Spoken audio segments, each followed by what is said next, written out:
Peace, peace. What's good, family? I'm just coming back with another quick video.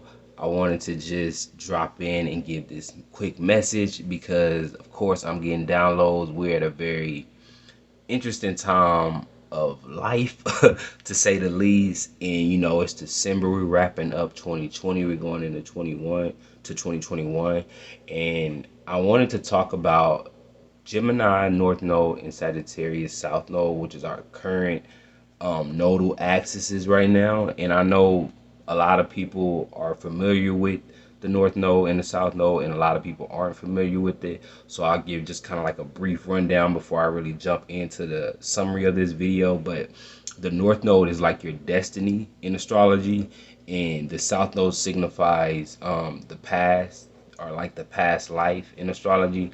So collectively, we have the South Node in the sign of Sagittarius, and we have the North Node in the sign of Gemini. And so, what this is basically meaning, and I'm just running it down. If you know, you know, but for those who don't know, I just kind of want to get them a quick just blimp into what it is I'm talking about. To have the South Node in Sagittarius is signifying that there are things that we may have missed, missteps.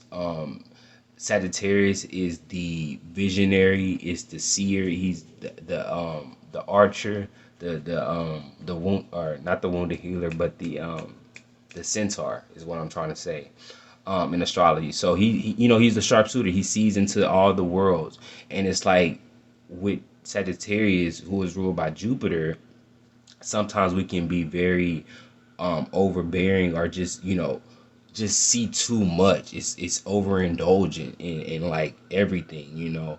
And so basically just talks about missteps. And then to have the North Node in Gemini, that's talking about learning to look more into the details and the fine print to discover whatever missteps you may have missed, so that you can integrate that into your reality, so that you can be more whole. Because the whole time the South Node and the North Node are trying to get you to work in harmony and bring these two energies into balance, not to be too far into your own ideologies, to where you missing the details, but also not to be too involved into the details to the point to where you don't see the bigger picture, but bringing it together so that you can be able to see the whole complete picture, and not really missing out or leaving out either or.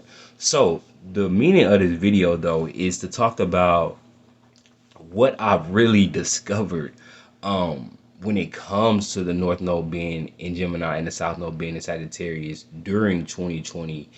And we're also going to have the North Node staying in Gemini and Sagittarius going into 2021, and then in 2022 it'll switch.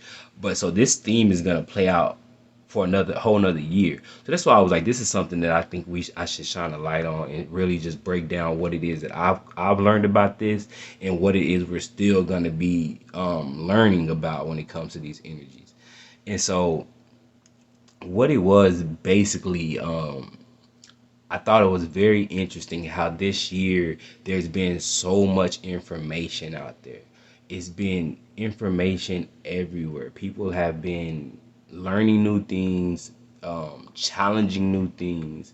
People have been discovering new ways of thinking. People have been changing the way they've been thinking.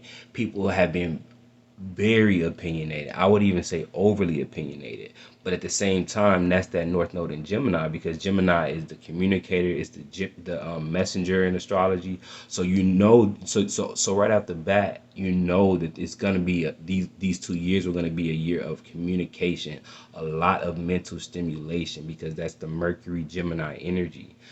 So yeah, it's been a lot of information going around. It's been a lot of people talking, and with the North Node being there, that's what we want. You want a lot of this information to be out in the open and be more public, because that's also us transitioning into the age of Aquarius. It's us really being informed about everything. Nothing is really in a secret anymore. That's even, you can even correlate that to Bible scriptures. You know, what's in the dark is going to come to the light.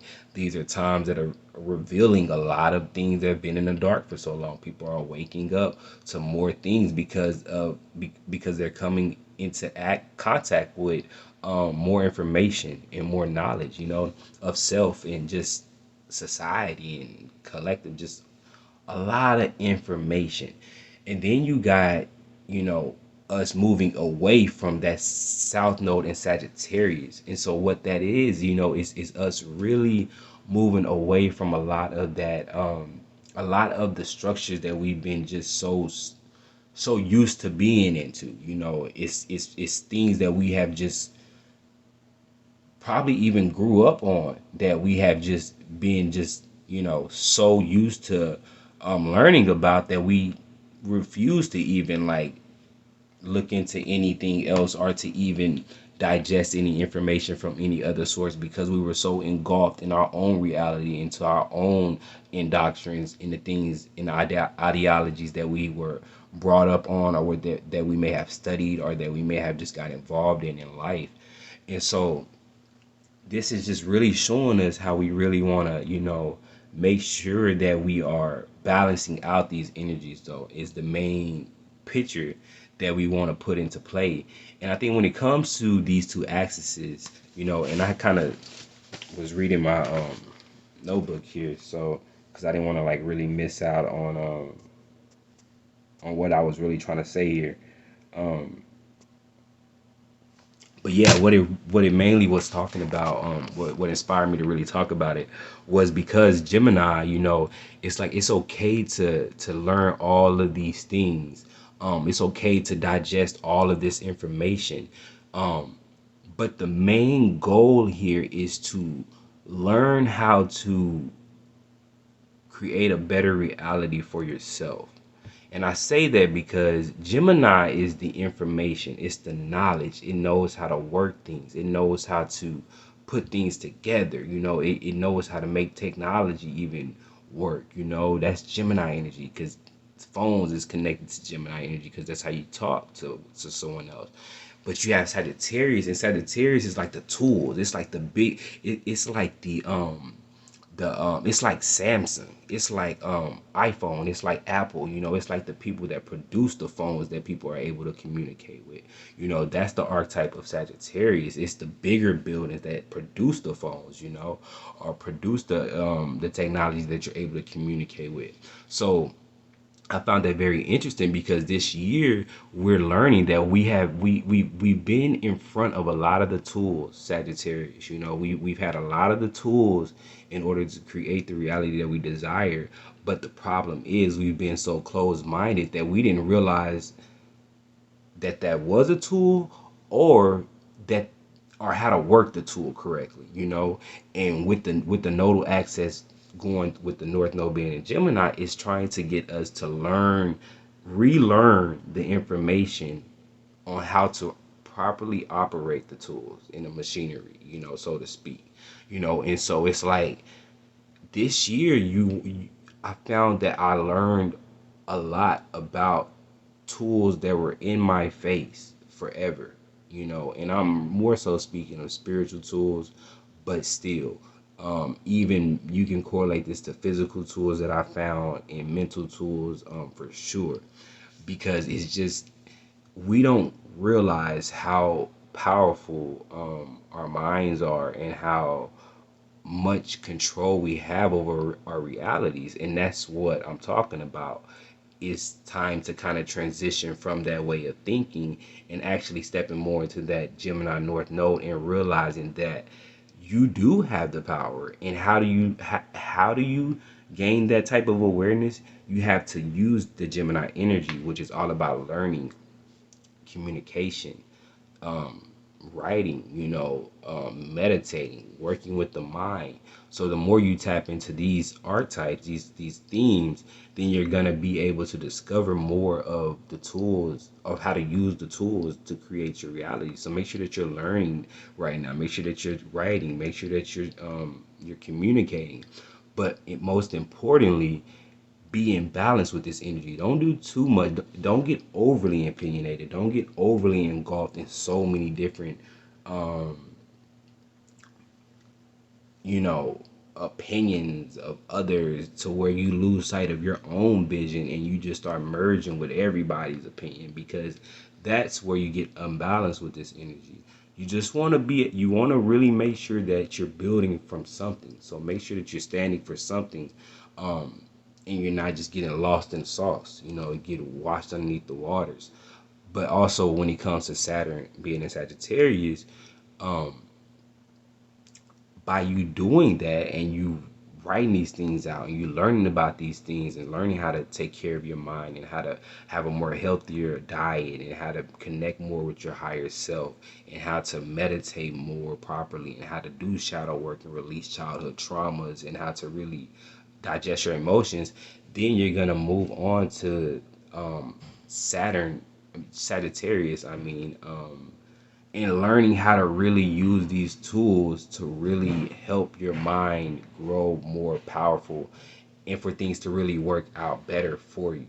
So it's a process, but that's why I think we have the nodal axes in both um for 2 years, because it's about really understanding things from a different perspective first, because I think this year was just about learning all the secrets. Everything's just out here. It's information everywhere, but at the same time, everything's out in the open. But do you have the proper discernment to basically stand for what it is you believe in? I'm not saying what is right or what is wrong, because what is right for me may not be right for you. What is wrong for you may not be wrong for me. I'm just saying whatever is your belief, hopefully you are building on that and you're not just scattered brain or just overly mental stimulated, because then you're kind of like ODing on the energy. You want to be building on something, and then you want to take this back to the same tools that you've been brought up on or that you've always used, whether this is school, whether this is religion, whether this is just you building on yourself as a person, whether this is building your career, whether this is building your relationship, whatever department of life is happening in. You want to take this newfound information that's now available to you back to that, and now use the tool more properly, in a sense, to create a more structured and a more adventurous, fun, fulfilling life, because that's the Sagittarius archetype. Sagittarius is all about fun, abundance, and prosperity. So it's all about finding the tools, or no, it's all about finding the information to work these tools to be more abundant and prosperous in your life. So ultimately, to wrap this up, you want to be learning things that are helping you to live a more fulfilling life right now. You want to make sure that you're not getting caught up in all the information that's out here, maybe conspiracy theories or whatever. It's a lot of stuff happening. Okay, it's a lot of stuff happening. But don't get so caught up in everything. Make sure that you're having some type of discernment, spiritual discernment, and that you are applying like yourself, and you're mindful of what you're taking in, so that you can actually balance out your life, and you can really allow yourself to feel more complete and fulfilled in your life. This is also a time of transforming your beliefs. Maybe something you've always believed in needs to be transformed. It needs to be evolved. It needs to be tweaked, because we're in 2020 and things are not the same. So keep that in mind. And by you learning and branching out and learning new things, you're going to be able to broaden your horizon and actually improve your reality in that way, by not limiting yourself like you may have been doing. So I hope this video helped. It's kind of just like a little rant, but I felt inspired out of nowhere. I think it's like 2 o'clock. But anyway, peace and love to all y'all. Till next time, peace.